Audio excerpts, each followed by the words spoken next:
That's what we want to hear. Hmm. All right. Okay. Let me just make sure. Facebook can be really, really weird.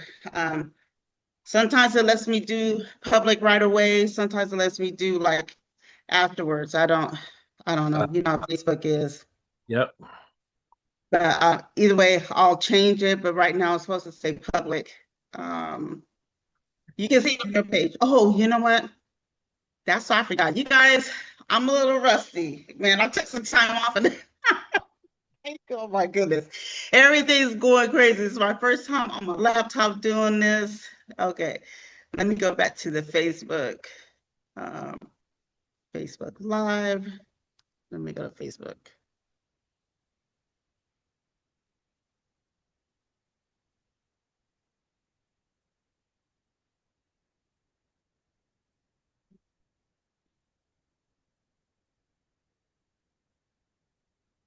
Go to my page.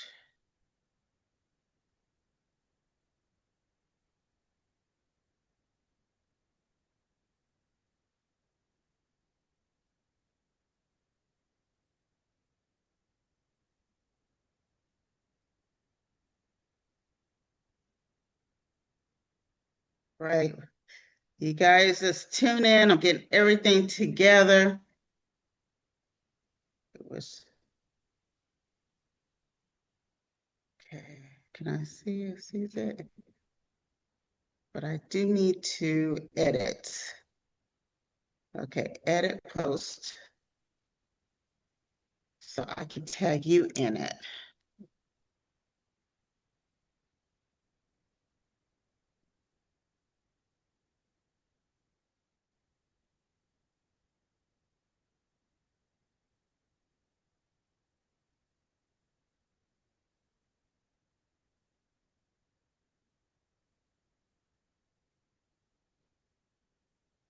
All right, so let's just go ahead and get this interview started. Let me get back to the Zoom. Mr. Moore, how are you? I'm doing pretty good. Doing pretty good. I was like, oh man, we're not gonna start off like this, man. Everything just happening, but I'm excited. First show 2026, and me, you've been friends for so long. Yes. I don't even know when or where we first met. Yeah. It's just like we're old G's in this game and There stuff. you So go. Yes, we are. yeah, so let me just okay. Let me. Uh-oh, we got Foxy's watching. Hey girl, DJ Foxy. Uh, I love her. I yes. love her. Oh. All right, so I don't know. I'm pretty sure you've seen some of my other interviews and stuff. So let's Yeah. go ahead and just start from the beginning with Kyrie. All Okay. right. Yep. So what was Kyrie like in elementary school? Oh. I think we're gonna go way back. Okay. Okay. A lot of energy. Um, I was very, very, I don't want to use the word scrawny, but I was thin with a big head, big old hook head, the weird ears. Uh, Um, I had a little posse. So me and my friend David Gaskins, we had Cameron Draper, Stewart. We all used to run around at recess, playing the Dukes of Hazzard. So one of us be in the front, dee, dee, dee, dee, dee, dee, dee, and we run around. And yeah, I mean, just a little playful guy. I'm one of four kids. So I have, of course, my older brother Terry. yes. Then I got my sister Denise, who just got her PhD, and she's an LCSW. And then myself, and then my younger brother Sean, who is a marriage and family therapist. Oh, So, wow. That's yeah, awesome. yeah. Okay, okay. So that was elementary. How were you in junior high? So junior high was interesting, right?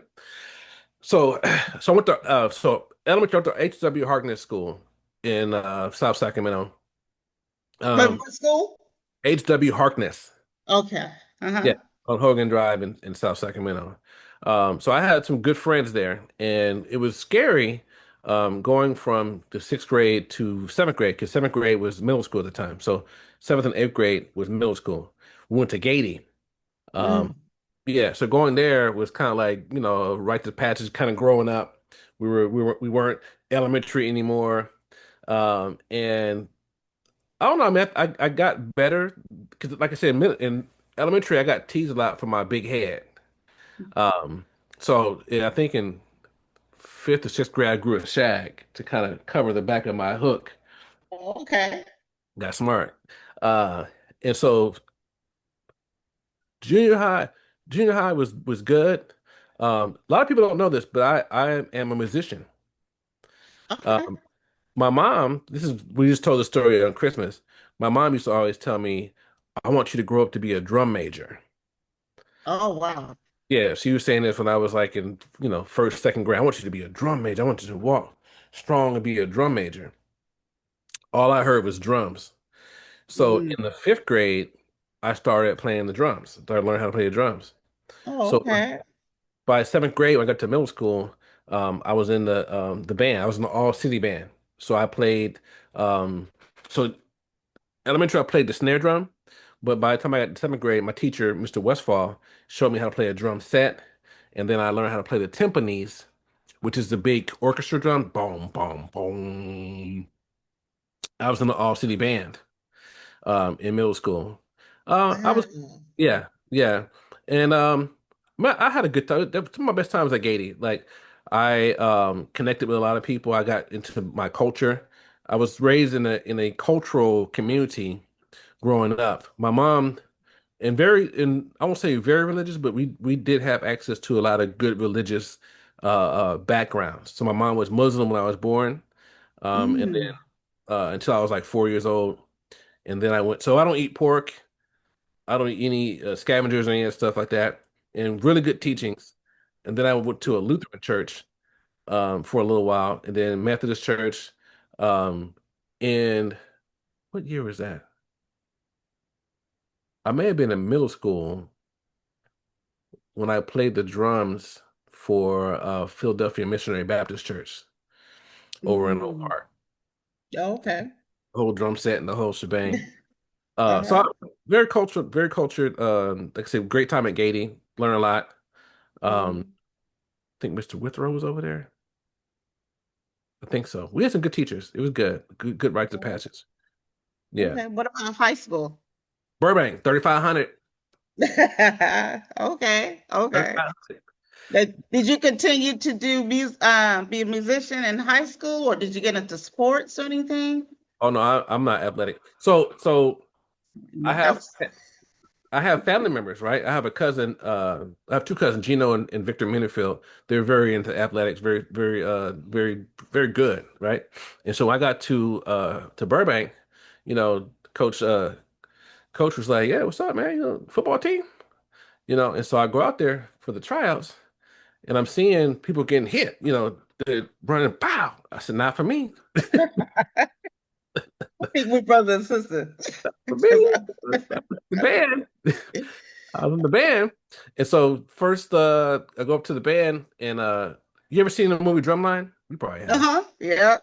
So it didn't work for me like it worked for Nick Cannon. They were like, "What you play?" I'm like, "I play snare." So they played a cadence, right? And up until that point, I had only read music, right? So in middle school, I was reading music. So I've learned how to play from reading music.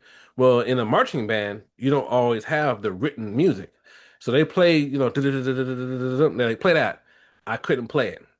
So they were like, okay, so you are on bass drum. And you know Terrence Shelton? How could that dance sounds familiar? He's a big executive over at Golden One. So he was we called him Tiny because he was real small. He played the Uh-huh. so that You first played the year what? cymbals. Okay. Uh-huh. So that first year, I was on the bass. They called me Beat. Okay. You know, Uh-huh. and then he played the cymbals. Second year, I graduated, moved up to playing the snare because I learned those cadences and learned how to be good. And then junior year, I was I was the head of the drum unit for my Mm. 11th to 12th grade year. So Oh, yeah, wow. we also had a gospel choir. My cousin Michi was in charge of that, and we did good. It was a good experience there. In my whole experience at Burbank, I actually learned. So, of course, Terry is 8 years older. He's older than me. Terry, I didn't say that, Terry. He's older than I am.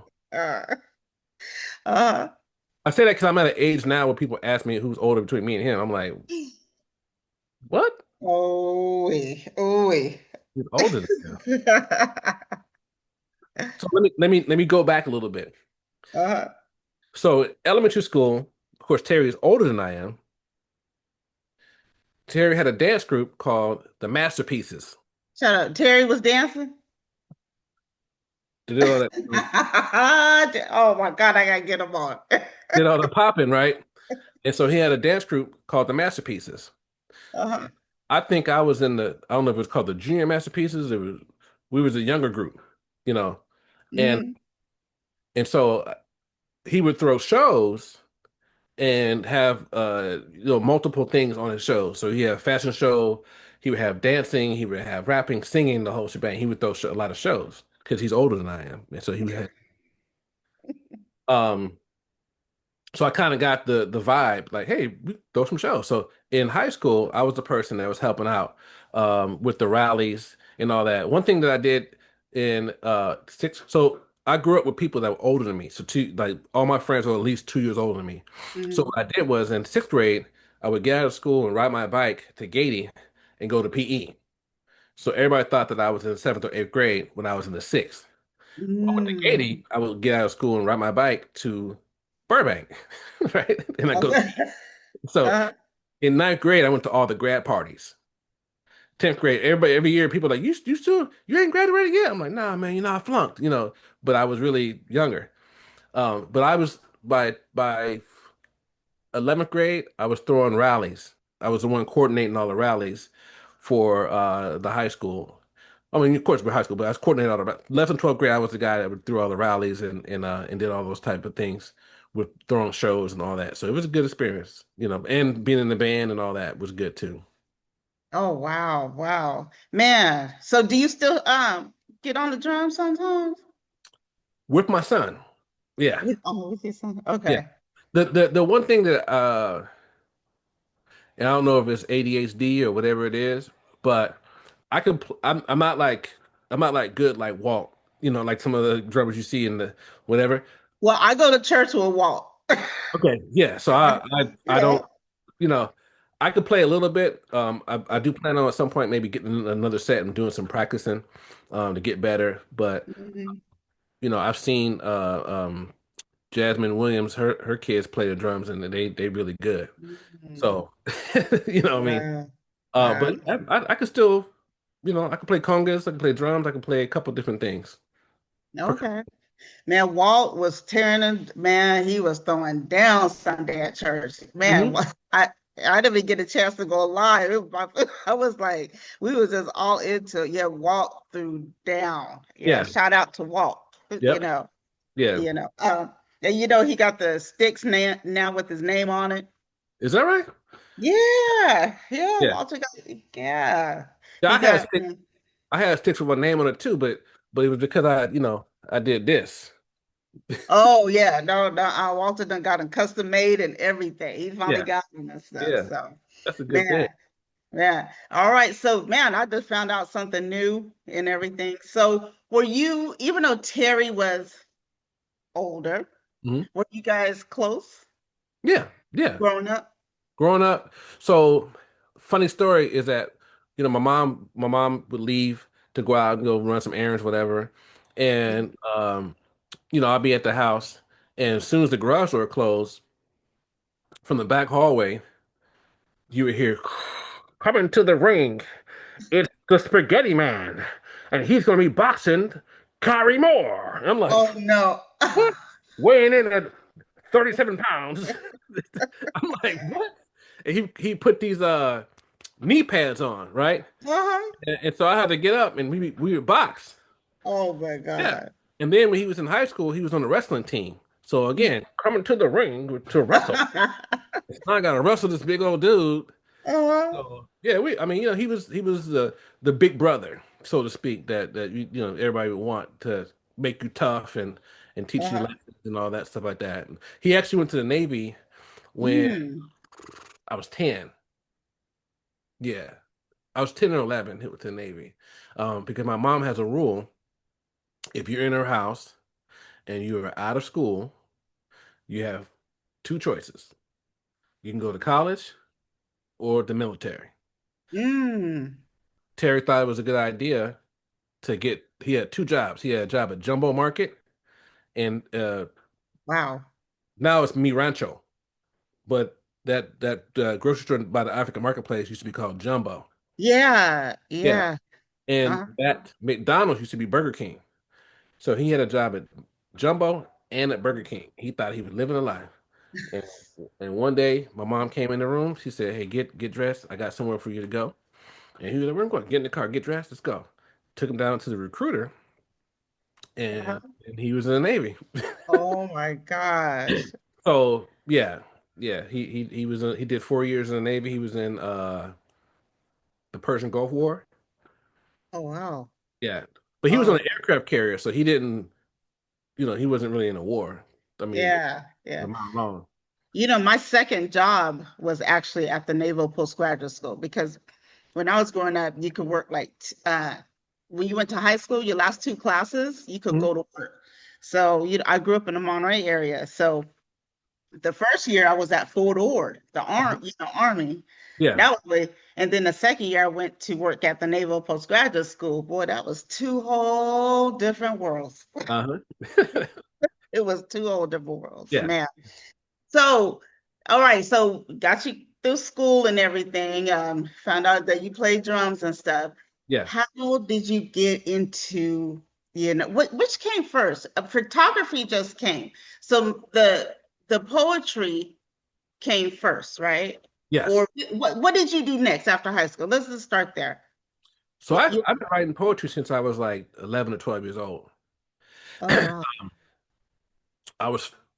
I first used to only write about experiences that I had been through.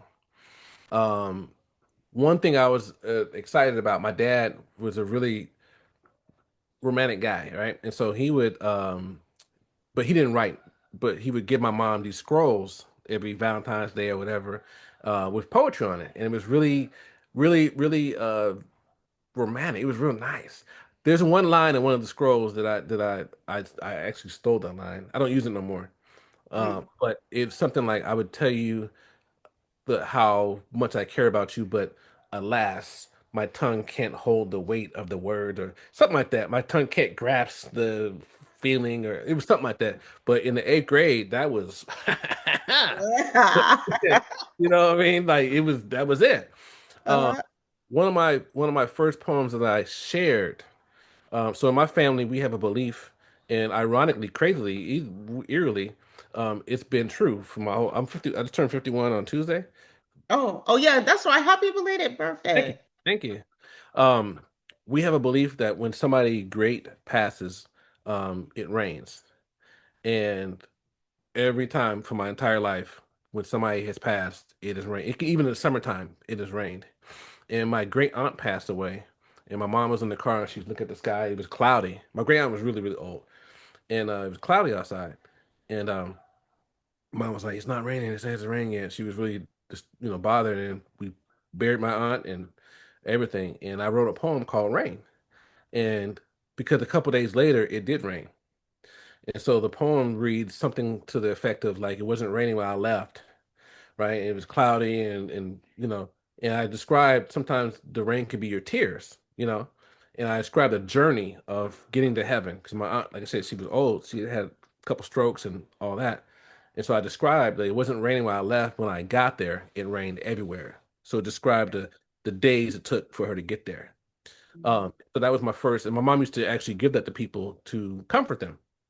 Um, when they had a loved one pass or whatever it is, like she would give them the rain poem. And so I would write about things I was going through, my experiences and all that. And coincidentally, Terry, when he was in Singapore, started writing poetry. So our poetry experiences are independent of each other. Some people are like, did Terry teach you how to do poetry? No, Terry began doing poetry on his own when he was in the Navy, and I happened to be writing on my own as well. I learned later from my mom that my grandmother used to recite poetry um, to her when she was, going to bed or whatever. And my mom actually writes a little bit too, so it's kind of Mm, hereditary. There's a lot of things yeah. about me that you can trace back to people in my family that I did not know that was a thing until somebody in the family was like, your uncle played chess, and I played chess a little bit, so your uncle was a chess master. You know that, right? I'm like, I had no idea. Mm, You know what I mean? So knowing that, yeah. find out my grandmother wrote poetry and my mom is a writer, is inspirational because now we have two poets in the family that I think we do pretty well. Um, so Yeah. so Oh I have yeah. that. Yeah, so I have that. My first time performing, it was an interesting journey because I met Cleo and Ifa, and I met them as a photographer that had a poetry book, but I was mostly doing photography. I started photography. This is a funny. I told this before, but this is a funny story. So I when I got out of high school, I used to go down to Thursday night market down on K Street, and Mm. I had a lot of friends. I think I was pretty popular in high school, and so I bought like a little point and shoot camera. And so when I would be out, I would um, have the camera and I would just take a picture. Hey, Lita, just take a picture together, right? And I had a friend named Lanier Benoit, and he was in school to be a photographer. And he was like, "Hey, you should be a photographer, man." And he taught me the fundamentals, the basics of how to work the camera. And so me and him became photographers, and we would do photo shoots, and we did pretty good. But that's back in the film days, right? Yeah. So being 19, 20 years old, camera equipment, I don't know if people notice that it's really expensive. So being 19, 20 years old, I'm out there with my camera, but I didn't invest in buying a bunch of lenses. I had some stuff, but getting this stuff developed and all that it took a toll. And we were competing with 1 hour photo, right? So Oh yeah. yeah. Okay. So Yeah. here I am telling people, hey, for $40, I'll give you a package. You can get this and this and this and this. And for 21.99, you can, okay now, you can go to whatever photo and have your photos in an hour. So we did pretty well for a while. Lanier actually passed away. He drowned when I was 22, I think, something like that. And I kind of drifted out of photography for a little while so that was back in 1995, Okay. around that time, right? No, not 95. I turned 21 96. So 96, 97, around that time, that's when got into photography and kind of got out of it. Mm. Um, in 2005, I'm dating a model and I'm talking big. I'm like, yeah, I'm a photographer. A lot of these cats out here don't know what they're doing. You gotta, because here's the thing. We used to go around. A lot of photographers don't tell you their secrets. They don't tell you how they shot anything. But if you go to this could be with any different. This could be with any profession, right? If you're a Mhm. chef or whatever, if you go to somebody and you volunteer some information as if you know what you're talking about, the door opens and it'll tell you everything. So Mm. I learned some simple terms in photography, some simple configurations. Um, and I would go to photographers and say, "Man, that's a nice picture right there. Is that you shot that? Is that F8? What is that? Is that F8?" They'd be like, "Nah, oh hell no, man. I don't use F8, man." I'm like, "Well, what kind of lens was that? 70 to 200, or what did you use for that? That's kind of I like that blur, right?" And then Uh, it opens up and they tell you yeah. everything. Man, I use Mhm. film. I cross process it with this in the dark room. I did this and this. And so now I'm like this, do, do, do, do, do, do, do, do, do. Right? So Yeah. I meet this model in 2005. We're dating, and I'm like, I'm a photographer, so I'm going with her on these photo shoots with the real photographers, fashion shows and all that. Yeah. And um, for Christmas, I got a camera. She bought me a camera, which was a benefit for her because her shoots got cheaper. Oh. I Yeah. learned. I mean, the game has changed drastically since then because there's a lot of photographers out there. But at the time, being a professional model, you would do a photo shoot and maybe get two photos, and you're paying like $500. But those two photos are the photos that you need. You don't want a Mhm. portfolio full of the same shoot. So I learned a lot about that. But from 2005 until now, I've been solid in doing photography. Um, I got the lenses, I got the cameras, I have a studio. I had my studio since 2007. Mm. So, it's been a blessing. It's one of the things that I pride myself on in life, because most of my clients, 90% of my clients are people, regular people, right? So I've been part of um, family events, birth of children, weddings, Mm. graduations. I'm trusted to be the guy to capture all those events, and it's a blessing, and I take an honor in doing it when I get the call. And if you notice, right, I really don't have a flyer, I don't have a commercial, none of that. All my business is word of mouth. All of it Yeah. is somebody heard about me and was like, I heard you're a good photographer. Um, Another funny story is when I first started, one of my goals um, was to work for Plachette for Oh, okay. For Sac Hub? Sac Hub. Yeah. Hmm. So I was lightweight stalker. Every time Plachette, because Plachette used to have more events. So Hmm. the award show where she brought Carl Thomas and another artist, whatever. And I'm like, hey, you need some pictures? I was everywhere she would go. I'm like, you need some photos? I got the photos. I got a camera. You need some photos? And then she gave me the call. Hey, I need you to come. And I was even now, I've been working for Hmm. her for so long. And even now, when I get the call for her to come shoot, I am like, yes. Yeah. There. We did a celebrity golf tournament. I hung out for 2 days with Michael Jordan and some other celebrities. So it's a blessing to be able to shoot for her. I've shot for Classy. Um, because I'm excited about their events that they do. Um, I've shot for 100 unit, and I've been in the Kings games and watching the remarkable work that Venetia has been doing with the girls and dancing and all that. So I've been part of a lot of things that I'm a fan of the events and the people that I get to shoot. I've done, like I said, headshots. Last summer I had to process something, right? Being that I just told you that I'm proud to be part of the people's milestones, babies being born, weddings, graduations, and all that. I had a client that I've worked for a few times, right? Her daughter passed away, and she calls me. She says, "Hey, I need you to do the funeral." And I don't, I don't do funerals. I don't. That's something that's hard for me. Loss is hard for me, especially the last 5 6 years. I lost Cleo, I lost Reese Roundtree, lost my Yeah. friend James. I've lost a lot, and I had to go deep into soul searching for myself. And I said, you know what? You pride yourself, and you're honored to be the person who's shooting all these things, these happy events. This is what you need to do. And so I went and I did it, and I'm happy I did it. The mom was pleased with the work. I did video and photos. But to be at that site and the families hugging me, the brothers are hugging me, and everybody said thank you for coming. That meant a lot to me. You know, Yeah. that meant a lot to me. I'm getting emotional now, but it meant a lot to me because it's why I do it. It's why I'm here. To be, I don't want to say a servant, but to be part of everything. If I'm part of the family, right? I'm part of the family Yeah. in good and bad times. And so Mhm. I had to process that, you know. Yeah. And I just want to thank you because I called you, for Monica and them, you know what I Mhm. mean? And, Yeah. thank you for doing their wedding and stuff. When Thank she you. hit me, like, do you know a photographer? And Hmm. you're right. You don't do the flyers and stuff, but you do post on Facebook and Yeah. everything. And I think that's how I have found out. Hmm.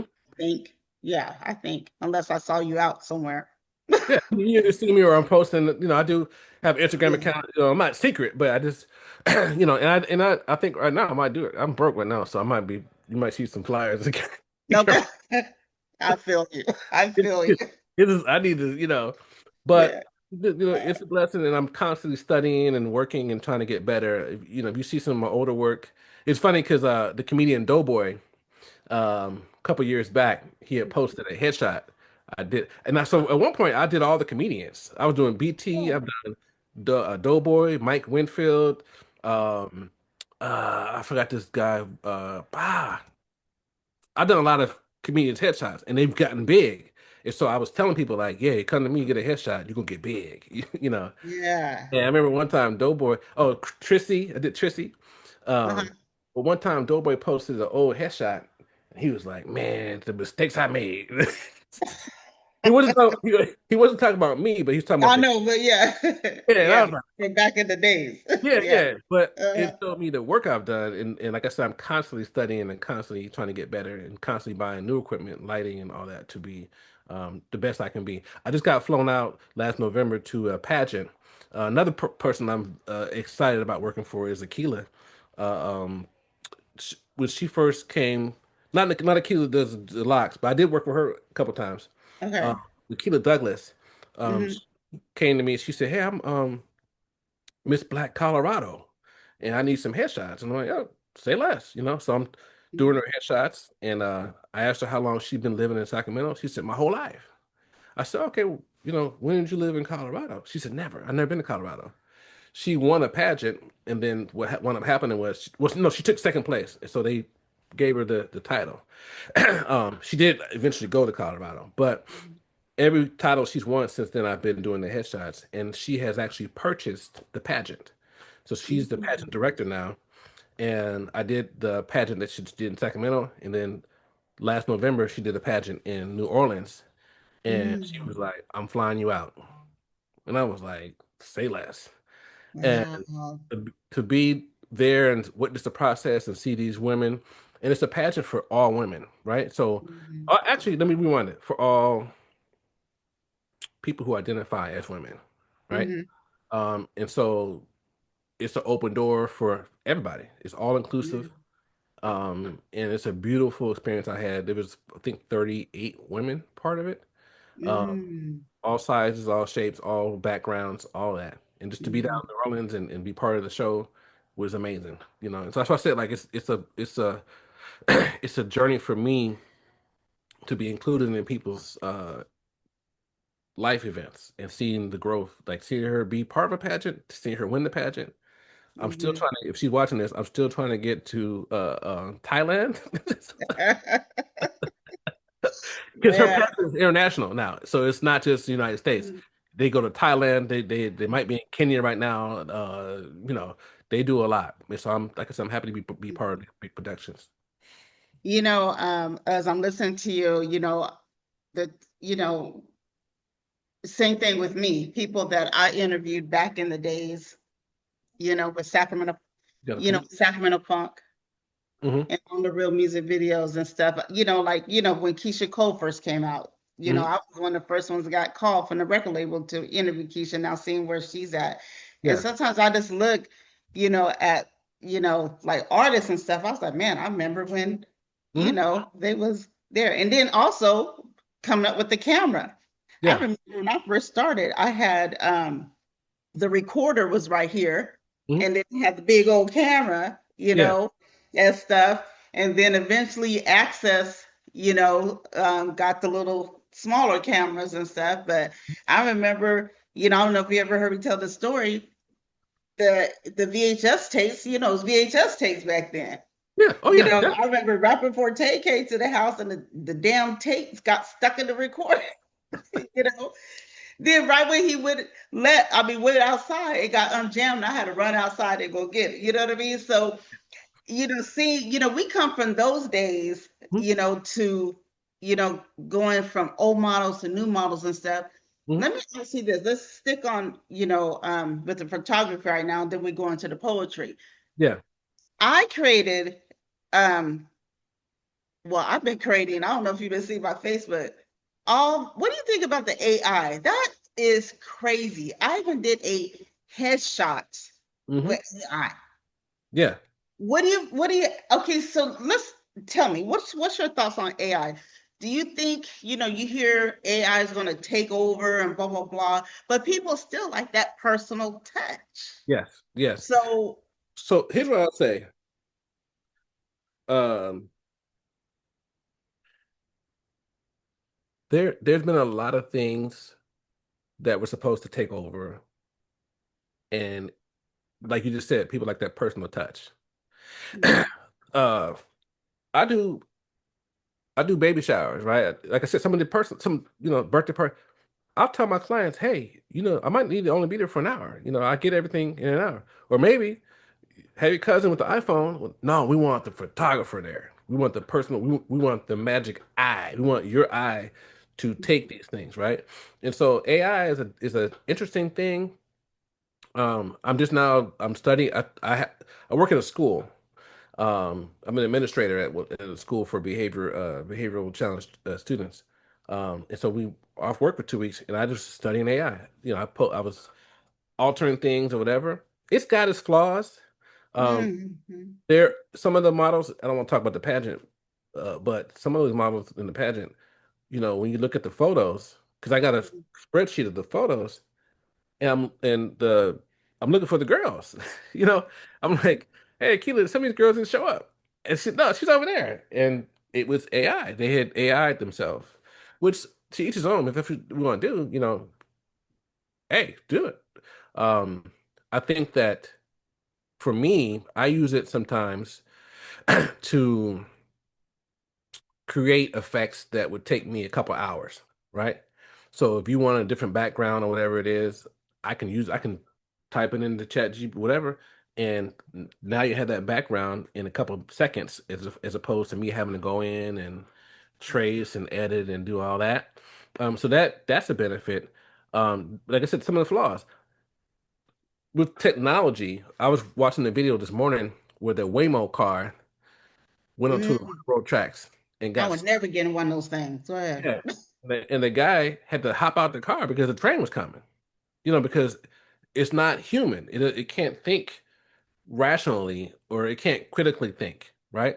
It just knows you want to go downtown, we're gonna go downtown. It knows some things, but it's not perfect to know everything. AI does not know everything. So there are some flaws. Um, I was trying to do a holiday picture with me, me, Shonda, and Kaishan, and Mhm. I was like, this ain't Shonda. Like the pit, the altered the face. That's- yeah, that's what happened with me too. Yeah, and so I'm like, okay, so it does have its quirks and flaws. I mean, the iPhone or the smartphones, right? They have a really good camera, really smart camera. But again, people want that personal touch. Mhm. One thing me having a studio. There's some things that a regular iPhone or it can't do. It can't produce the effects in the studio that I produce. I build backdrops and backgrounds and all that, and I can move how I need to move to get the angles that I need to get. So Mhm. it's definitely something to watch, but I don't see the personal touch going away anytime Yeah. soon. You know. Yeah, exactly how I feel about it. So, all right. So let's go ahead and move on to poetry. All right. So you said, was stealing, your dad's Hmm. lines and everything. So how did you get it? How did you, when you after you graduated and everything, how did you start like doing the, you know, going doing poetry, getting on the mic, doing shows and everything? And where was your first show at when you first got on the mic in front of people? So I mentioned Cleo and Ifa, right? So they had a room. So Broadway is an important corridor for me. If I had a room, do you remember Malarkey's? Mm-mm. So Wait a if minute. Yeah. Wait a minute. 15th and Yeah. Broadway, right now it's a Mhm. Japanese restaurant. It's that blue building Yeah. next to the Bank of America. Hmm. So if I had a show there, you know, and I was a photographer, but I had this little book of poetry I used to walk around with, and I tried to get on the mic. But the way she had it was you had to be invited to get on the mic. They were very particular about who got to get on the mic. So here I am trying to run on stage real quick and get on the mic, and security got me out. I was like, "What? I'm trying to do you want? No, no, no. We don't know you. We don't know you like that." Um, so there, I give a lot of credit to Conscious Vibes for bringing the urban poetry scene up to where back, where it was cool to go to poetry. This is the same time. I want to say maybe Love Jones is out or something like that. Mhm. There was a place on 15th and Broadway. It's called On Broadway. So I'm going around. Sean King, Mariana, and Angela Williams had a group called 360 365, the dopest group that was out, right? So I'm a fan of them. I'm going to On Broadway, and I'm like, I'm about to get up and read.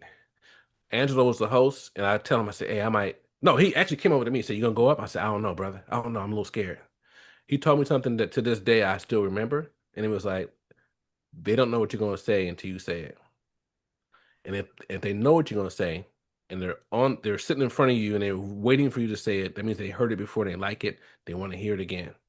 Because I tend to talk fast, and I was worried about that, like me getting to the point where I talk fast and mumble. And he was like, "No, just take your time, and they don't know what you're gonna say until you say it." And so when he called my name, he said, "I'm gonna call your name. If you want to go up, go up. If not, don't go up." So my first time reading was on 15th and Broadway at on Broadway. Reggie Graham was so they had live jazz. So Reggie Graham was the live jazz. Um, that event that night lasted from the time I read to the time it closed down was 4 weeks. I want to be like I want to be noticed as a good poet or whatever it is, right? So 4 weeks pass, then they get a venue called uh um the Blue Room. Oh, uh-huh. That was located at Jasmine's Art of Pasta in Old Sacramento. Hmm. I get a call, hey man, you want to come rock with us? We got an event called the Blue Room. It's gonna be on Thursdays. Come on down. So I go down there, and the second week that it existed, I was the feature. So now this is my fourth or fifth time reading poetry, and now I'm a feature. So at this time, Terry was doing he was selling poetry. He was putting his poetry on pretty pieces of paper, and he was had a booth down at Culture Collection at Art Mall. He was selling poetry. And I said, "Hey Terry, come on down. I'm going to do this feature. This feature. I want you to come read with me." So I did the feature, and then at the end, me and him did poetry together. That was his first time on stage performing poetry because he was always a writer. Hmm. From that point, I got invited to be part of the Blue Room Players. That was a group that ran the Blue Room. So I'm super excited. Now I'm on stage with Sean King. Now I'm on stage with Angelo, Mariana, September Clementon, all these people, right? And that room used to pack out. We used to pack it 150 people every week. The radio station, Ebro, Dre, Doug, all of them, they would come down, and it was the place to go. Unfortunately, the family dynamics that own Jabba's Art of Pasta, they chose to end it. They ended all the events that they were having there. Um, I'm gonna tell you the address, and I'm gonna tell you why the address is important. The address to Japanese Auto Pasta is 1107 Firehouse Alley. Remember that address. So after the Blue Room ended, I kind of bounced around. Um, I called a meeting with all the poets and all the people involved. I got my friend Bear. I can't say his real name because he goes by Bear now, but I grew up with him. Hmm. Actually, let me show you a picture of him. I'll show That's, you. yeah. I'm gonna show you a picture of him because this is significant because when I say, I'm also a DJ. And when people say I'm DJing, they think I just got into the game. But this, I wonder uh, if we could see him. Oh, oh, wait a minute. I don't know if you can see it. Is he a DJ? No, that's me. Hold on, Oh, let me that's you. turn the blur off. I don't know how to turn the blur. But anyway, I saw a little bit of it. Wow. that's me when I was like 15. There you go. Yeah, there you go. See? That don't look, you know who you look like? Wait a minute, that's you with the headphones? Yeah. You know who you look like? Who's that? Wait a minute, Bear? I can't see the other guy. Who was that? Can you see him now? Yeah, I can see him. That's my best friend growing up. Oh, okay.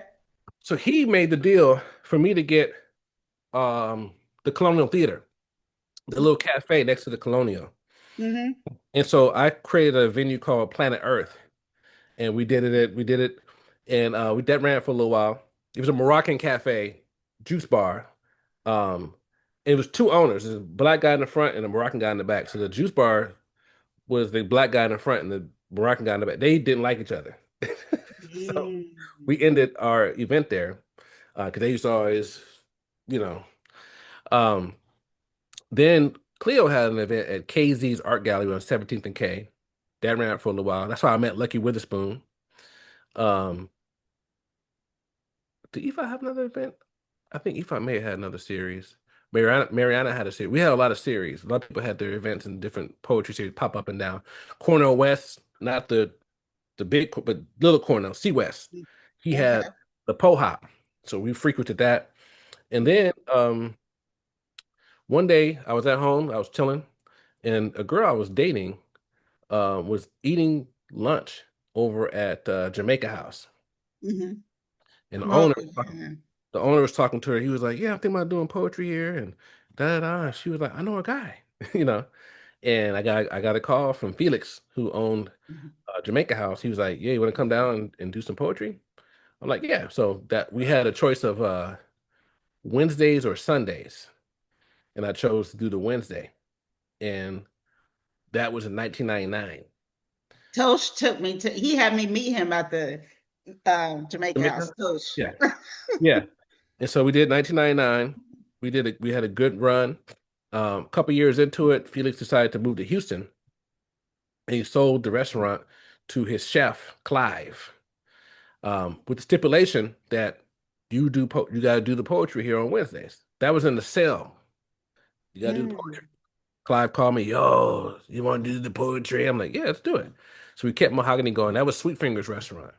Mm. We ran there for a couple years, and then when they moved to San Leandro, it was closed for a second. And then I actually did some shows over at Capitol Garage. We bounced around for like Soul Collective actually gave us a space too, until their original venue caught on fire. We bounced around a little bit doing different events, and then I get a call. Um, Hey, Kari, this is Zion from Queen Sheba. They tell me you have to come do the poetry. So I'm like, what? And so we, Uh, 2008, we were at Queen Sheba until 2020. And when the pandemic, helped, we closed down because of the pandemic. Uh, mhm. but yeah, we had a good run. And some of my goals with Mahogany. So the reason why I call it Mahogany is because it's a continuation of the poetry scene, right? You chop down a tree, you see the rungs on the trunk of the tree. You see how many years the experiences that tree has been through, right? A tree also grows and produces fruit, right? For the continuance. It branches out, but it also produces the fruit for the rest of the forest to grow and to continue. Mhm. I wanted a space that people knew to come to without me having to tell them. You come to Sacramento, you know you got to go to Mahogany. Yeah. And that's what happened. And we had poets coming from all over the world, from Germany, from all over the country. Some of the poets you see on Deaf Poetry, you see them at Mahogany. Mm. World-renowned poets. We also want to be inspirational to people who didn't write poetry and didn't know that they were poets inside. And we have poets that you see a regular person come and I'll say, "Hey, I got a poem," and they're up there reading poetry. It's like, wow, you weren't. Patrice Hill is one of the people that we had no idea that she did poetry. She traveled with us to National Poetry Slam and did all the stuff, and then she started spitting poems. Like, we could have won. You could have been on the team. You all Yeah. you could have been on the team. So Oh man. it's been a good journey, a good experience. I've met so many different people. We've traveled, we've done a lot, and I'm excited to be like everything I do. Like I said, even as a DJ, like I love music, and that's how I got into it. Just from being young, 15 years old to now. Everything has been a good experience and good journey for me. Wow. Man, I just learned so much, about you and everything tonight. Um, yeah, it was something. So you started, I mean, lately you're doing more shows again. Yes, Because you took like a little break, it seems like, right? I took a break. Yeah. Because of the pandemic, we shut down because we didn't want to get people sick. Mm-hmm. And in that closure, now here's the thing. We did I've this is our 2026 is our 27th year with Mahogany in existence. Yeah. Back in the Jamaica House days, I would show up, I would have to go in the back and get the chairs, and I'm lifting lifting 40 chairs and setting the venue up. I'm running the venue, I'm hosting, I'm performing, I'm doing all this stuff. And then at the end of the night, I'm having to sweep and clean up and put everything back. Queen Sheba, we didn't have to do all that, but we did have to clean up, and we did have to do, it's a task. Booking people every week, promoting, doing all that stuff. It's a task. And I felt like it was something that I had to do instead of something that I wanted to do, right? And so taking the break, the first couple of weeks, I was like, oh yeah, we'll come back. I'm looking at the news, like, and then after about a month or 2 months, then I'm like, hey, you know what? I can relax on Wednesday nights. Um, and I work in Antioch, so I haven't always worked in that. I started working in Antioch in 2016, but I drive an hour, to go to work. And so with poetry night, with it being at Queen Sheba, it would start. We couldn't start until the restaurant was closed, till it cleared out. That's around 9:30, 9:45, 10 o'clock. So we're getting done at 12 o'clock, 1 o'clock, and I'm driving home, and then getting up in the morning and driving to Antioch. So it was a good rest for me not having to do poetry. And one of the things that I saw, me and so during the pandemic, I started getting into firearms. Reese Roundtree was the one. He was like, "I'm about to buy a firearm." I'm like, "Oh, You okay, told me because you told me to go get me. I remember that. You told me to go get mine. yeah, yeah." And Yeah. so, I started. Now, I'll give you this. Back in growing up, South Sacramento, a lot of violence, especially in the '90s. I was anti-gun. I thought having a gun meant that you would attract the spirit of violence to you. And also, you get angry, you're more inclined to get out of control. But getting a firearm, I learned a lot of that the media and the government, they put out a lot of mistruths about firearms. A lot of what you are exposed to as far as information is skewed in a certain way for you to think a certain way and for you to vote to we need to ban all it, mm-mm. So going back to to Reese, we were at the range one time. We were leaving the range. We were at a store getting something to eat. And I just looked at him, and he was eating some pistachio, and he was just sitting chilling. And I was like, he's at peace. He's at peace. He doesn't have to be Reese Roundtree right now because everything was shut down. He could just be Yeah. himself. He could be himself. Like he was really at peace. And I was like, man. And then Cleo, Cleo was somebody who can shapeshift and be whatever. One minute she's singing, next minute she's a chef, next minute she's sewing, next minute she's doing earrings, next minute she's doing makeup, next minute she's doing hair. She can be what she wanted to be. And I was like, for me, at the time, I felt stuck. I got to do my hobby. I'm stuck doing poetry, and so I was comfortable now, not doing it. Comfortable taking a break. Mhm. Uh, but what happened was, Reese passed away suddenly. No. Um, Yeah. I had a friend, James, who was in. So here's the thing, too. I'm not as social. I'm really kind of like an extrovert, introvert, or introvert, extrovert, or whatever you want to call it. I'm more of a shy person than anything. No, but people don't know that because I talk a lot. But um, I'm to myself a lot. I don't have a posse or a group of people. I would love to have a group, but I don't really have a group that I'm around a lot. But with getting into the firearms, people were calling me more, and we are talking, just talking and being cool. All those people died from Reese dying, Key 510 dying, James, who is a photographer, also a firearms enthusiast. He died. So I started experiencing losses, and I'm like, wow, because Mahogany was a place that we go to talk and to share our experiences, right? And I didn't have that outlet. I didn't have a space to go. and say, hey, I'm going through this. I'm going through this pain. And because Mahogany's crowds always embraced, we always embrace everybody. You don't have to be black to go there. We embrace everybody. One of the most memorable nights, and I credit Inside for keeping it going. There's nights we had 5 people, and there was one night in particular that I was sitting there, and this is back at Queen Sheba. We had a night where it was like 5 people. I'm going home, and I was talking about, yeah, we're gonna cancel this. And Inside said, no, Mahogany is for the people, bro. That night, this lady came in. She had it's a white lady, and she said, I just want to go on the mic real quick. Do you mind? No. She got up and she said, I'm terminally ill. My son's on drugs. My husband left me. And I just want to share a story with you real quick. And we're like, yeah, that's what it's for. So me going through my life experiences and my losses, I got a call from well, okay, so let me rewind.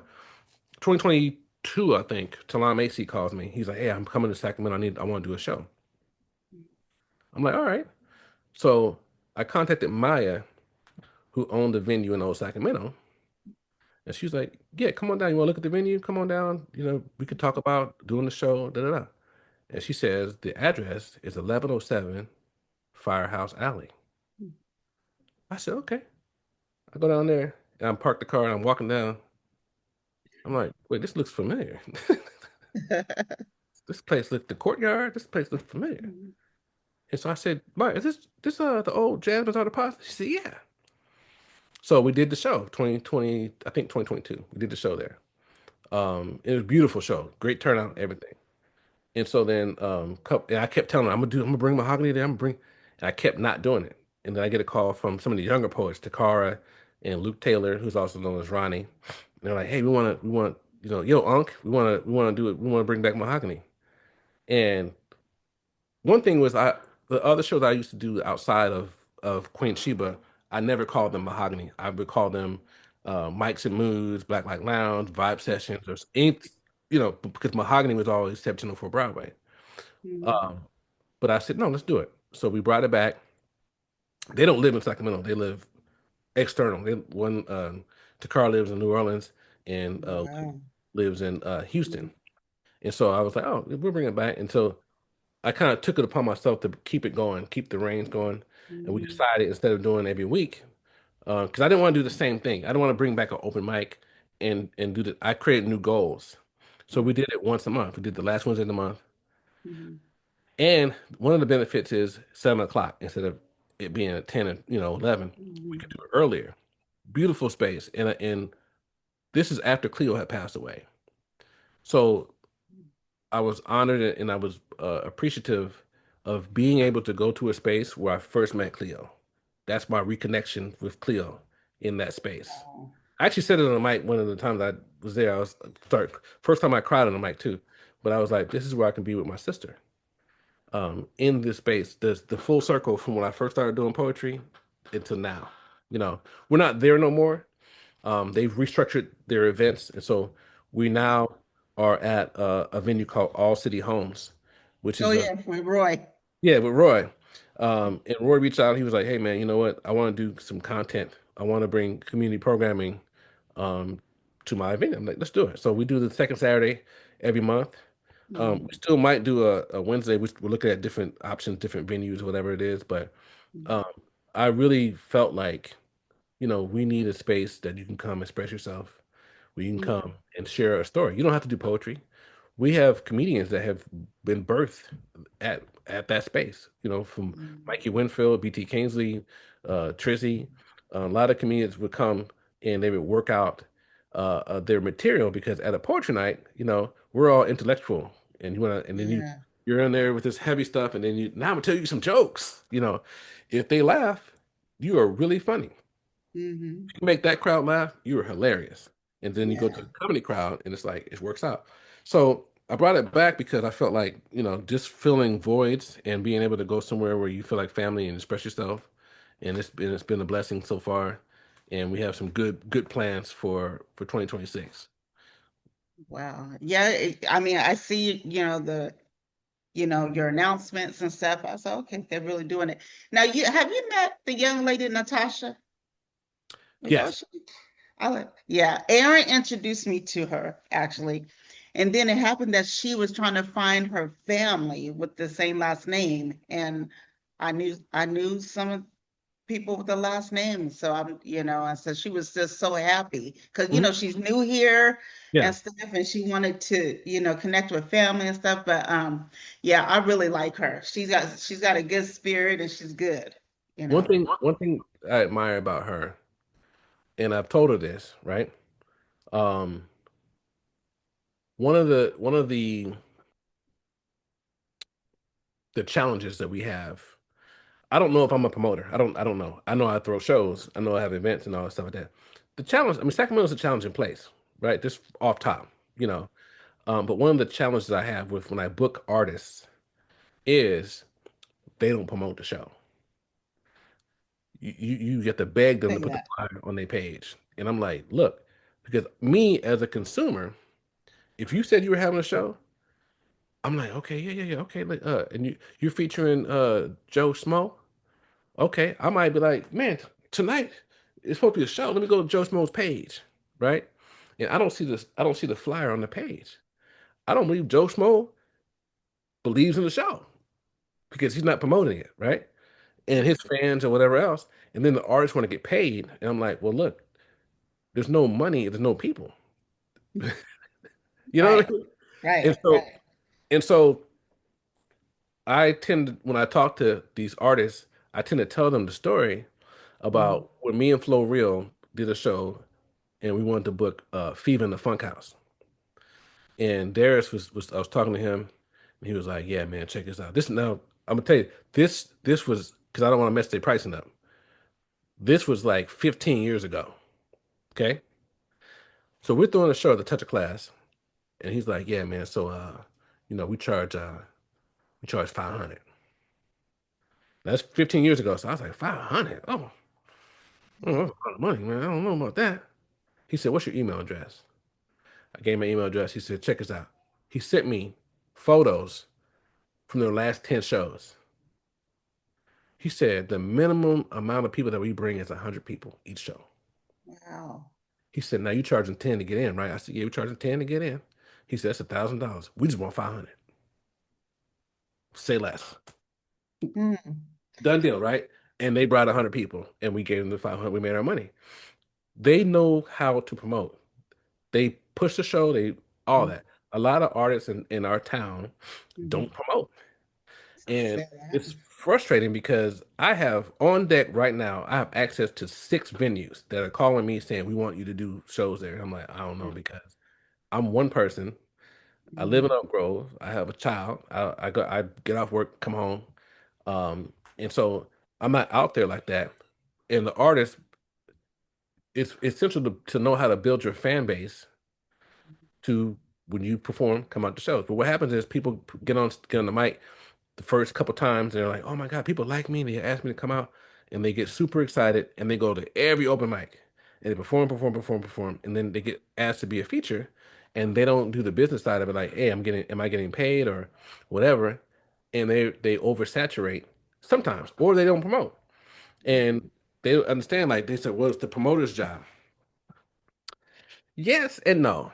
You know, I have as a promoter, yes, Mahogany has a crowd that comes, right?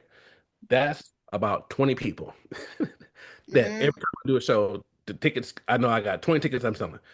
We can do more. My goal is if I'm performing as a poet, I try to get 10 people to come. mhm. There's a video I did a long time ago where I was featured in Oakland. I rented a 15 passenger van and got my people. Oh, wow. I showed up with them, you know. Uh-huh. Yeah. Uh, because hey, I need money. You know, you're gonna pay me, Mhm, and I'm bringing the people with me, and I watched them all pay, and I was like, I need half. mhm. So you don't have to do half. I'm just telling you, like that's what I did for that particular. Yeah, exactly. And then so what happens is performers start performing, they do shows, whatever, and then they kind of spin out. They spin themselves out because they're like, well, I don't have no money. This Mhm, ain't working for me, and so I'm gonna quit. Or they decide, oh yeah, I'm in the wrong city, so let me move, right? Let me mhm, move to. LA. Let me move to New York. Let me move to Atlanta, right? Mhm. And they get to those places, and those performers out there are performing and they're hustling. Mhm. So, because when I've traveled, right? I went to LA, the door person had a CD. The host had a CD. Everybody was like, "Yo, want to buy my CD? I got it."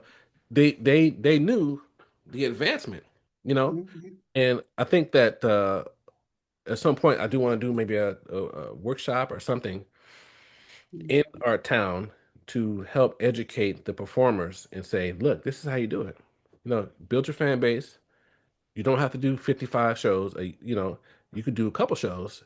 You get people to come out and work on your craft, but also like work on getting people to come see you, so that when you go perform, you can say, 'This is my rate,' Yeah. and nobody have a problem giving it to you because now you got the proof that I pack it out." Now I see Natasha do be posting. She does And from and yes. and that's why I told her. I said, "Natasha, I really appreciate that you post the show, you call people, you invite people out, you tag people, you do the Mhm. whole shebang." For her to be a new person in the game, and she's already doing that, she's gonna go far. She's gonna do Yeah, she is. Yeah, I it. hope she's watching too. Yeah. So speaking of watching, we got a Tia, speaking of touch of class, Mhm. you know. Yeah. And well, I missed that place. And Matt Block said it was good. Oh, what's up, Mac? Yeah, Mac's another guy. I just wrapped with him about a couple weeks ago. Mac is solid. And Yeah. he's a good business person, got good integrity. And you know, for the whole time I've been, his brother Jabari used to do poetry. They had a venue at the Colonial. So after I left the Colonial Cafe, at some point Jabari took over, and that's when I used to have this battle with this Sharmell Robinson. We used to go back and forth. It was a good night. It was a good night. He got that van too because I was off getting off of work and going to get my nails done. And I saw the van. Saw Yeah, the yeah. van. And that goes back to what I told you about promoting yourself, right? Promoting yourself, promoting your business, believing in yourself. So as a Yeah. performer, if you believe in yourself, you promote yourself, you're gonna go far. And Mac believes in himself, so he would. Let me tell you, that man had a fire where I know. he That's what I owned a was going to fire. say. And you go see him now, he has all the equipment. He can, Mhm. Larry, what you need? I got you. So he's Yeah. bounced right back. That is a good quality that I really Yeah. admire about him. Yeah, I know longevity friendship with him too. So I have a question. Has the Moore brothers ever done a show together? And will there be a show with the Moore brothers? Glad you asked that. Now it's time to promote. So so we have. Um, I want to say we have planned two shows together in the past. So I used to be the manager at the Moon River Inn. Mm. Did a collaboration show there, and then we did a collaboration show somewhere else. I forgot where else it was, but I in my mind right now I see the flyer. We both did the. No, I think okay. So I think we planned a show at the Moon River Inn that was pretty good, and then me and him featured somewhere. That was really good. But we have a show, and this is a world premiere. Okay. Y'all hear it? World premiere. You heard it here first. We are planning. So I have a venue over on Marigold off of and Oh, Fulton and you know where the grocery outlet is? yeah. We Black owned used to grocery outlet. have. Yeah, yeah. Yeah. So there's a friend of mine that owns a venue there. It's a beautiful space. And so Terry Mhm. and I are planning to do a show at that location. Um, Oh, it's on me, so I'm lagging. I have to give him the date. So okay. I'm He's thinking, I'm thinking April, mhm. March or April.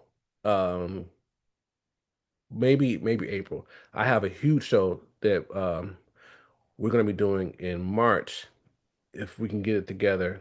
We no, we when we get to we're gonna get it. It's a huge show. I'm Mhm. bringing Sean William and the Healers back. That was we just did his show at Mahogany. Mhm.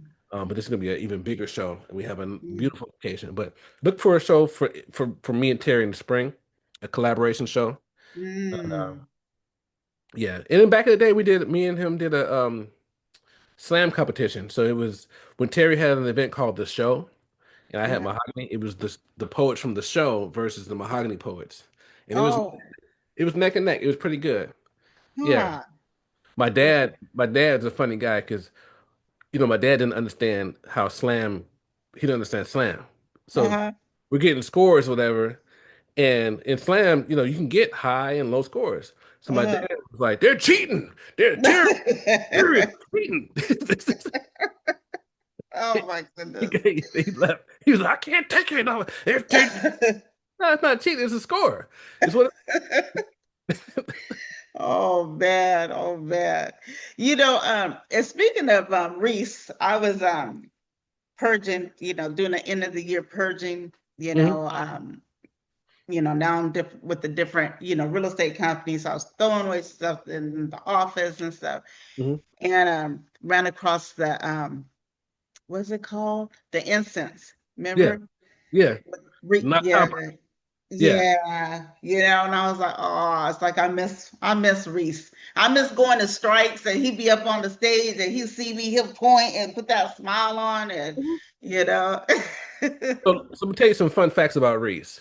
So for one, I sold him all the Nut Chomper and the Egyptian Musk, the cologne he used to wear. Uh-huh. I would sell it to him. Uh, Um, but Reese, I met Reese back when Conscious Vibes was doing the press club every Sunday, and they mm, had the hip hop night, and they had 60 Seconds to Wreck and all that. And I forgot how I actually met him.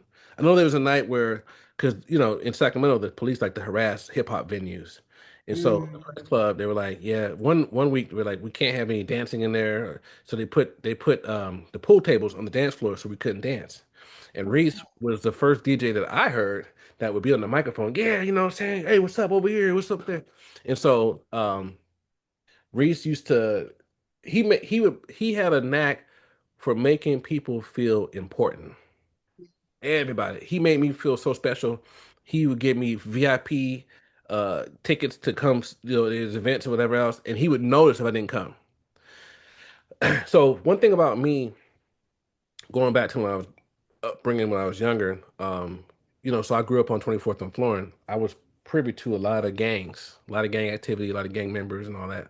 And I give a shout out to a lady named Dr. Patricia Adelicon, along with my parents and my sister and my family. But I was at a youth program, sports program called NYSP, and I was only there to fight a guy. That it was a bully in the neighborhood. I was there to beat him up, and Dr. Pat came and sat next to me every day and told me I was a leader and role model and all this stuff. And finally, I started listening to it.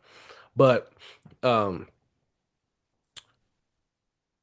for me growing up with my parents, good upbringing, caring about me and all that stuff like that, I got a job at the Sacramento Children's Home when I was 21, group home, and working with the kids because I wanted to give back to the community the same thing I got from Dr. Pat, the relentless, because like I said, every day she would find me and come talk to me, and I'm like, listen, I'm here to fight this guy named Tiger. You could talk to me about being a role model, a leader, and I like to dance and like all this stuff, but I'm here to do this. And mm, uh, she wouldn't leave me alone. She kept telling me, "Yeah, I see people follow you and all this stuff." And so I got a job at the group home, Sacramento Children's Home. Worked there for some years, and there was a school called Alicante, and the school realized that on the days that I was working, the kids at the group home, when they said we're gonna call you group home, oh, Mr. Moore working, I'll be good. And those kids would act right because I had the discipline, I had held them to a mhm, high standard. And so the school was like, hey, we need to hire you, bro. You need to come down and get hired. And I went down for a job interview, and Reese Roundtree was in there as one of the employees. So mm, we were tight already. And I'm like, oh, it's even better. We work together and all that. But he always made me feel important. mm. And if you saw him with the kids, man, you bring it would because he made everything special. Yeah, I did. His seat in the classroom, he called it the Cadillac. So they'd be like, "You want to sit in Mr. Little's Cadillac? You got to be good. You got to do your math, and then you get to sit in the Cadillac for a little while." And so his rapport with the kids and his impact on the kids. I have a video. I actually bawled out crying one day. One of the kids he used to work with, he's an autistic kid, And so this was the time Reese was on vacation. It wasn't after he passed away, but it was the time he was on vacation. And the kid was running around the campus, Mr. Little, where are you, Mr. Little? Mr. Little, where are you? Can't see you, Mr. Like, you know. And so after Hmm. he passed, I come across the video. I'm like, oh my God, like that was, Terry. But he made everybody feel important and special. And even his DJing and all the stuff. And like I said, knowing him with the firearms. One thing that I didn't know, I was naive to it. Um, so Fourth of July, I used to be big. I used to be real good at lighting them bottle rockets. Uh-huh. One time I was talking to him. I said, "What you gonna do tonight, man? I'm barbecuing at the house. You should come by. I got bottle rockets. And he was like, "Nah." He takes the anxiety pill. He was like, "Yeah, I gotta. I'm gonna lay it down, man, because I got PTSD from being in. I think he was in Desert Storm twice. He was like, hearing all that, it Yeah, yeah, and I was like, wow. So I haven't lit bottle rockets ever since then because I was like, man, yeah. I didn't know how inconsiderate I was by triggering these veterans, and so that's one thing I learned from him. Like, wow, okay. But when we got the firearms, um, now I didn't know that you use a lot of ammo. I know now. But then me and him go, we found an ammo vendor. We go and we bought 500 rounds of 9mm. I thought that was a lot. It's not a lot. Um, Okay. Okay. no. So one day, me and him, I called him up. I said, I'm about to go to the range, man. What's up? He said, I need to get some more ammo. I only got 10 bullets left. I said, what? We bought that last week. But it cured his PTSD. So Mm. there's a video that he sent me of at the range where he's by himself at 5 a.m. just out there shooting. It helped him. Like I said, he's at, Yeah. and so that sits with me like a lot. I have so the first gun he got was the Glock 19. I got that. I have it configured the same way he had it. And Mm. his my first time shooting an AR was with Reese. And so I got the same AR he got, configured the exact same way. And before he passed, he wanted to get the Glock 21, which is the 45. Now I was terrified of, big guns, but I had the same three guns that he had. Yeah. Memory to him. So yeah, yeah, it was definitely a special person for me. Yeah. Well, last question I want to ask you is, all the stuff that you do, Hmm. how do you balance it with family? Because like you said, you are a father. Yeah, yeah. How how do you balance and do you see, how old women, how old is your He's 5.75. That's what he 5 said. point?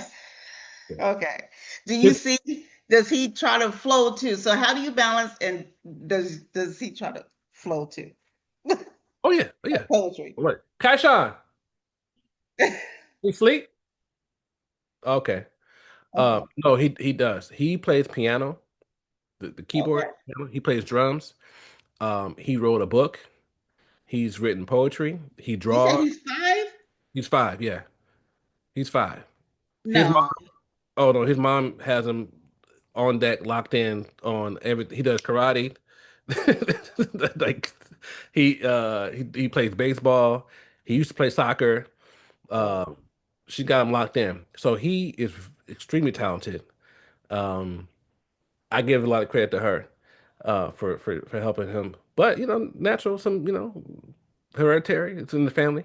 But yeah, he's got skills, and I don't know if you've seen some of the older videos when he used to work in the garden with me. He was cutting the lawn at he was 3, and he used to cut the lawn like I'm talking about with the actual lawnmower, him pushing the lawnmower by himself. Uh, what? he is an ambitious, very dedicated. He can read, like really read, like he can really read, like stuff that I think he can't read. Okay. Do you have kids? Yeah, my baby 30, but go ahead. But okay, but what I'm saying, you remember the times when you would be in the store and you would say something like, "Hey, we about to buy some candy." You know what I mean? And the kid's like, "What? What are you talking about?" Yeah, we're gonna get some candy. No, he knows. Uh-huh. When he when he was like 1.5, I was at the bank, and he was Mhm. like, "Tacos, tacos, tacos." And I'm like, what? So we used to have a Chando's tacos in Oak Grove. Mm. And Mm-hmm. the logo for Chando's is a pineapple, right? Yeah. Uh-huh. He's pointing at tacos. Tacos. I was, yeah, we get some tacos. Tacos, tacos. But he's pointing at Chando's. And so I called Shando. I said, hey, you took cash on the Chando's? She said, no. Never had it before. I'm like, well, he's pointing at the taco place. How did how did he know? He can do math. He knows how to he knows how to use money. Mm. Yeah. Here's something funny. So I took him to my school. Again, I work in special ed, right? Mhm. I, I took him to my school last summer, just for the day, you know. Uh, And he goes into one of the classrooms and he's reading better than the seventh graders. Wow. I had to get him out. I said, they're gonna act up. They gonna act up. We gotta get out of here, bro. They don't know. We can't, you know. But he's very and he's a self starter, very intuitive. I'm like super proud of him. Super proud of him. Mm. You don't know, but I have a daughter as well. I have an 8-year-old daughter in You Georgia. know, I was about to ask because I think, uh, E- Every now and then you see a picture I post. yeah, okay, yeah, okay. I was a donor for a same sex couple, and one of the things that they allowed me to do Oh, is to be part of her life. And so we talk every now and then. I get to watch her grow. And uh-huh. Kaishan actually met her Mhm. in 2023. Yeah, they met in 2023. They're the same kid. I'm talking Mm. about exactly the same. Same food interests, same a lot of stuff. One day, because they chat now, they talk on the phone, and Uh-huh. I said, "You sound like your sister." He said, "I know. I get confused sometimes. I think I don't know who's talking." Yeah. So she lives in Oh, Georgia. So we're gonna go out there in April to visit her again. But yeah, wow, no, I'm wow. I'm super amazed by him. So to answer your question, I try to be. I'm home. I go to work and come home. Hmm. I'm home every night. I try to spend as much time with him as possible, and hoping to spend more time with them and do more things with him, and continue to help nurture him and watch him grow. Okay, wow. Well, I appreciate this time that you have spent. Man, this is Thank you. great. This is really great. Yeah. Is there anything else you want people to know about you? You know, give out your handles, let us know the next show, Yes. whatever you want to say. I need people to follow Mahogany Urban on Instagram. That's where we announce a lot of our shows. Mhm. Um, you can also go to Kyrie underscore the magic eye on Instagram for my photography page. Um, you can go on Facebook, uh, Kyrie. No, Facebook is the Magic Eye, or you can go to Mahogany on Facebook and follow our events. Please support our events. We have a lot of opportunities to do shows there. MagicEyePhotos.com is my website for my photography, and yeah, I mean just support. Every second Saturday, we're at All City Homes. I think the address is 3401 34th. So 34th and Second Avenue. You And how can if they want to get how do they um what do they need to do to be part if they want to get on stage, get on the mic and stuff? so it's an open mic. Oh, it's an open mic. Okay, Open y'all mic. hear that? It's an open mic. No Yeah. excuse. come come sign the list and it's an open mic. We do sometimes select our featured artists from the open mic. So if you come and you rock the show, you might get invited to become a feature. I'm happy we have the talented Jay Rowe is our host for that night. I'm working on getting Russell back in a venue. And we have a lot coming up. So like I said, we have a big show coming up in March. We have Russell Cummings comedy. That's not my show, it's Russell's show, but we Hmm. support. Russell Cummings comedy is coming up pretty soon. I Okay. have a show called Brown Sugar, which Mm-hmm. real brief. Um, I noticed that a lot of times people of color, women of color, don't have Hmm. the uh, uh, the freedom to express themselves in a sensual manner, Yeah. sensual but respectful, not raunchy. And so Yeah. some of my photography series are focused on that. Like we do different concepts where women in sensual posing, atmospheres, concepts, and all that. And then we have a showcase which deals with romantic, sensual, erotic poetry, comedy, and all that. So that Wait a show, minute, hold on. You just did something, right? yeah, we just had a show December 20th. Yeah. Okay, that was based on something like that, Yes. right? Yeah, we had Okay, live body painting. Uh, that's what okay. Panel was there doing live body painting. We had Natasha was one of our poets. Mm. So that show will come up back in either April or May. And yeah, just follow Mahogany Urban on Instagram, and then you'll get updates of what we have going on. Wow, wow, man. Thank you so much, man. I'm so glad. Honor, I I'm was so super excited. You said you want to do an interview? I'm like, yes.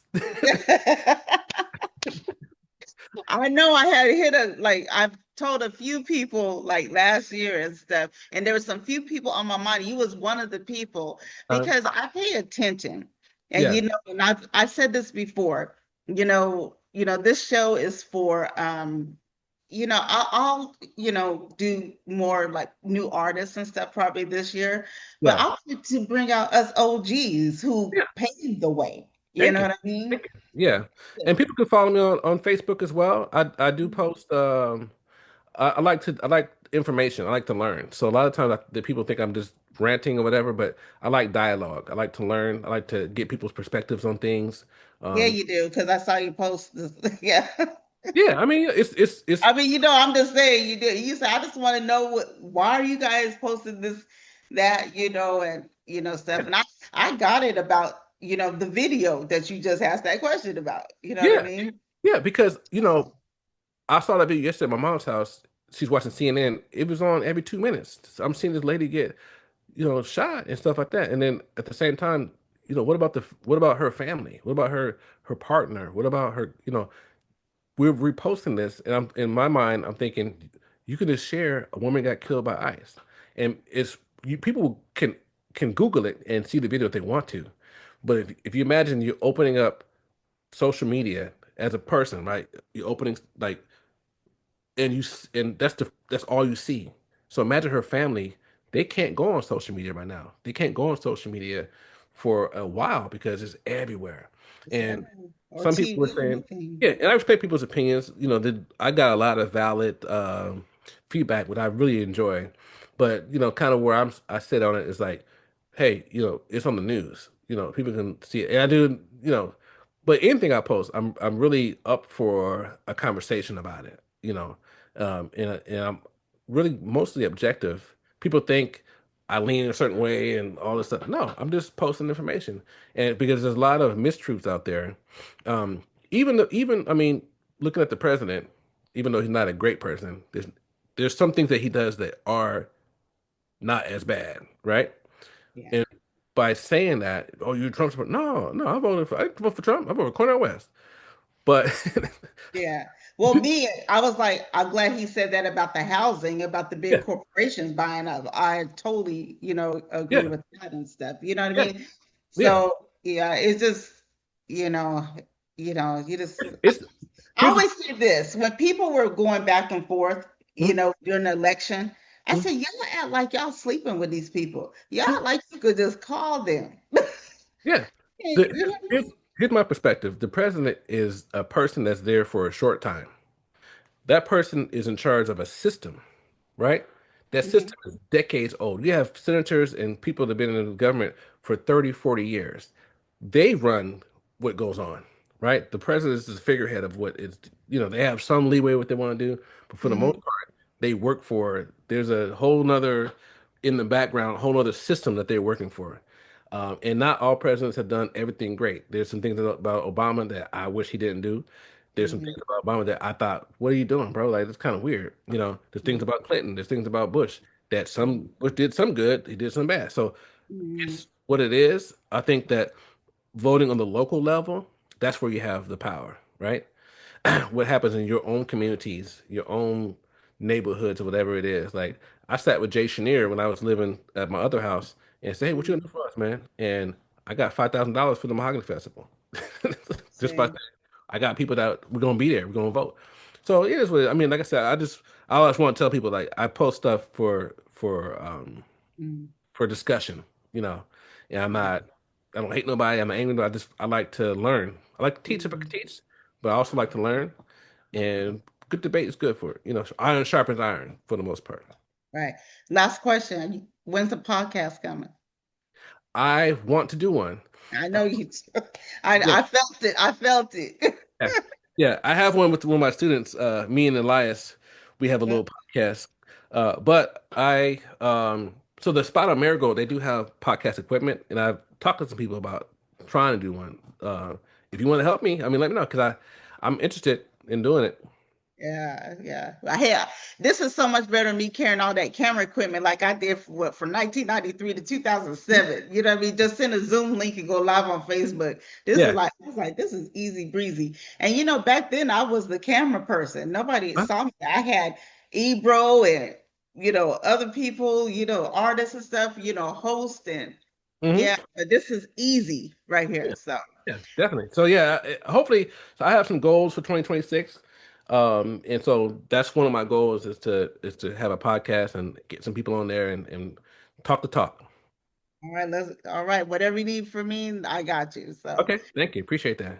all right. You have a great night, and I appreciate you again. And just for the last time, go ahead and shout out your handles how people can find you. Okay, so for my photography, Instagram is Kyrie underscore the magic eye. Mahogany Urban is the handle for Instagram for the poetry.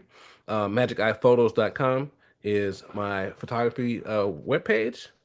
And yeah, I mean, Kyrie Malik is my Facebook page. If you send me a friend request, please send me a message with it because I have a lot of friend requests and I don't know who's And have real. a picture as a Yeah, profile. have a picture. If you're a guy, put a shirt on in your profile picture because I don't know about all that other stuff. But yeah, And y'all stay tuned. I might get them. You know what? I want to do a show with the Moore brothers. let's do it. Get Yeah, you and Terry on here. let's do it. Yeah. But I Yeah. got to do Terry. I know Terry go like, well, how come I didn't get one by myself? So I'm gonna have to do. Okay. I mean, I could be Terry Moore if you needed to be. I could do Don't start. Timo here. Yeah, Oh my God. missing in my car. Just want to let you know. Center for Fathers and Families, come through. Daddy's here program. I can do. I can. Oh my God, leave my friend alone. Leave my friend alone. All right, fam. I love you, and I will show up. I'm gonna be honest with you real quick. Uh, I don't know how when I was young I used to go out in the cold and stuff. I just be like, I was like, I'll be like, yeah, I'm gonna come. Man, I get home and it's freezing. I'm like, I ain't going nowhere. yeah. So the summertime is usually when everybody sees me come back out. It seems like Okay. the wintertime I kind of hibernate. Okay. But you'll see me out your show soon. I appreciate you. Yeah, we'll be there. So yeah. Oh, and Crystal Brent is watching right now. Did you used to drive a bus? No, I drove a big van with the kids in it. That's what she said. Okay, she Big said, white van. yeah, yeah. She said you used to drive something with the kids and stuff. Yeah, Yeah. Crystal Brent. Yeah, she Yep. had put it on the Facebook underneath the flyer. She made a Uh-huh. comment. She's like, yeah, Yeah. you used to. I was like, what? Yeah. That's the kids. I did a big white van. Yeah. Okay. Okay, Crystal, you just jumped on. You gonna have to catch the replay, sis. All right. All right, Kyrie. I'll let you have your night and I will see you soon. Okay. Thank you. All right. All right. Bye.